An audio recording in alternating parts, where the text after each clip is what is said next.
دوستو، جب قطب عالم مقام فردانیت پر پہنچ جاتا ہے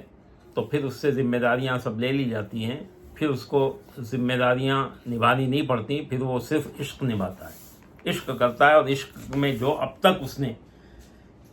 جو تکلیفیں اٹھائی تھی وہ اس کی تکلیفیں ختم ہو جاتی ہیں، وصال ہو جاتا ہے، وہ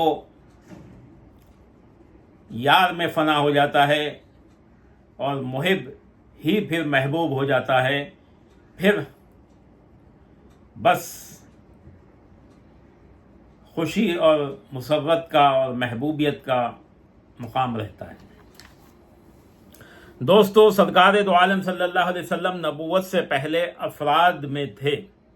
یعنی مقام فردانیت میں۔ دوستو، خضر علیہ السلام بھی مقام فردانیت پر ہیں،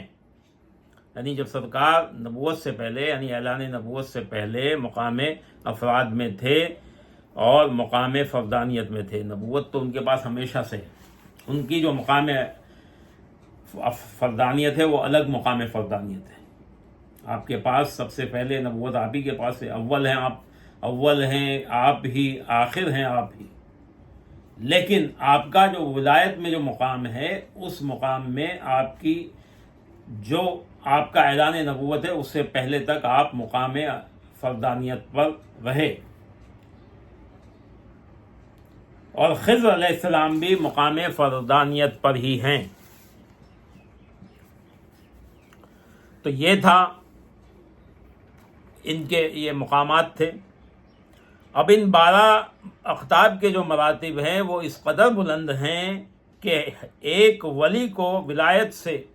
معزول کر کے، یہ تو دنیا کے نظامات تو ہیں ان کے ذمے کہ دنیا میں کیا کیا کرنا ہے کیا نہیں کرنا ہے، یہ تو ان کے ذمے ہے، لیکن روحانیت میں بھی ان کا وہ بلند مقام ہے، وہ جو 12 اقطاب ہیں ان میں سے کسی بھی ایک کا ایسا مقام ہے کہ وہ اگر چاہیں تو کسی بھی ولی کی ولایت کو معزول کر کے اس کی جگہ دوسرے ولی کو مقرر کر سکتے ہیں۔ دوستو، قطب عالم کا وہ مرتبہ ہے، یہ 12 اقطاب کا، لیکن قطب عالم کا وہ مرتبہ ہے اگر چاہے تو اقطاب کو قطبیت کے مرتبے سے معزول کر سکتا ہے،